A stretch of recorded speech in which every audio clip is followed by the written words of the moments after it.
అమరావతిలో సింగపూర్ బృందం పర్యటిస్తోంది.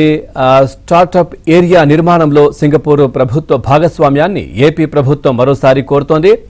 ఈ మేరకు ప్రతినిధి బృందం రాజధానిలో పర్యటిస్తోంది. కోర్ క్యాపిటల్లో వివిధ నిర్మాణాలను పరిశీలిస్తున్న బృందం సీఎస్తో పాటు ఉన్నతాధికారులతో భేటీ కానుంది. రేపు సీఎం చంద్రబాబు, మంత్రి లోకేష్ ను సింగపూర్ బృందం కలవనుంది.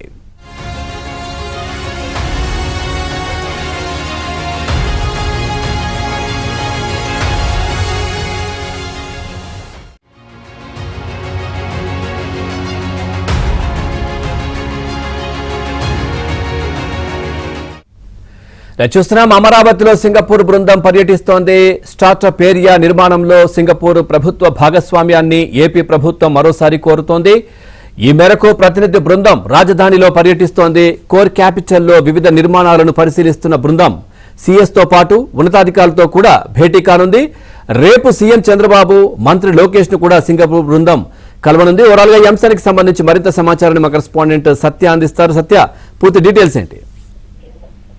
అమరావతి విషయంలో ఒక కీలక పరిణామం కొద్దిసేపటి క్రితమే చోటు చేసుకుందని చెప్పుకోవచ్చు. గతంలో రాజధాని స్టార్టప్ ఏరియా డెవలప్మెంట్ కి కోర్ క్యాపిటల్ ఏరియాలో సింగపూర్ కన్సార్షియం కి 1900 ఎకరాలు అప్పట్లో తెలుగుదేశం పార్టీ ప్రభుత్వం కేటాయించింది. అయితే తరువాత పరిస్థితుల నేపథ్యంలో అంటే వైసీపీ అధికారంలోకి వచ్చాక అమరావతి నిర్మాణాన్ని పక్కన పెట్టడం, అమరావతిలో నిర్మాణాలను అర్ధాంతరంగా నిలుపుదల చేయడం, అటు సింగపూర్ కన్సార్షియం తో చేసుకున్న ఒప్పందాన్ని కూడా అంటే ట్రైపార్టీ అగ్రిమెంట్ అయినప్పటికీ అంటే రైతులు అదేవిధంగా సింగపూర్ ప్రభుత్వం అదేవిధంగా రాష్ట్ర ప్రభుత్వానికి సంబంధించిన ట్రైపార్టీ అగ్రిమెంట్ అయినప్పటికీ కూడా అప్పటి పట్టణాభివృద్ధి శాఖ మంత్రిగా ఉన్నటువంటి బొత్స సత్యనారాయణ ఏకపక్షంగా ఆ ఒప్పందాన్ని అప్పట్లో రద్దు చేసుకుంటున్నట్లు ప్రకటించడం, ఈ అన్ని అంశాల నేపథ్యంలో కూటమి సర్కార్ తిరిగి అధికారంలోకి వచ్చాక మరలా ఒకసారి సింగపూర్ ప్రభుత్వాన్ని అమరావతి నిర్మాణంలో భాగస్వామ్యం చేయాలని భావిస్తోంది. దీనికి సంబంధించి ముఖ్యమంత్రి చంద్రబాబు అటు మంత్రి నారాయణకు అదేవిధంగా ఇతర సిఆర్డీఏ అధికారులకు కూడా చెప్పడం జరిగింది. దీంతో వారంతా కూడా సింగపూర్ సంబంధించినటువంటి ప్రతినిధులతో ఇప్పటికే అనేక మార్లు మాట్లాడారు. దీంతో ఈ రోజు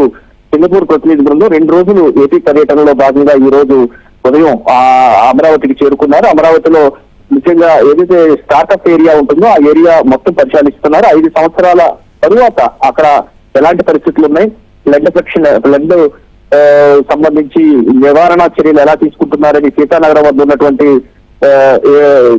ఏదైతే ఎత్తిపోట్ల పథకం ఉందో దాన్ని, అదేవిధంగా ఇతర కరకట్ట రోడ్డు, అదేవిధంగా స్టార్టప్ ఏరియా ఉన్నటువంటి ఉద్దండరాయనిపాలెం, తాళ్ళాయిపాలెం ప్రాంతాలను పరిశీలించారు. వీటితో పాటు కోర్ క్యాపిటల్ ఏరియాలో గవర్నమెంట్ కాంప్లెక్స్ బిల్డింగ్స్ ఏవైతే ఉన్నాయో ముఖ్యంగా ఐఏఎస్, ఐపీఎస్, అఖిల భారత సర్వీస్ అధికారుల భవంతులు, అదేవిధంగా మినిస్టర్ క్వార్టర్స్ వీటన్నిటిని కూడా పరిశీలిస్తున్నారు.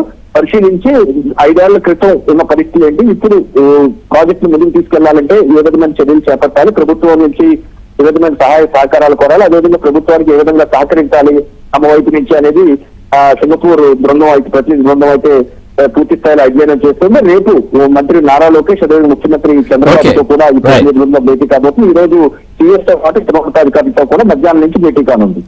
Thank you Satya, thanks for the updates.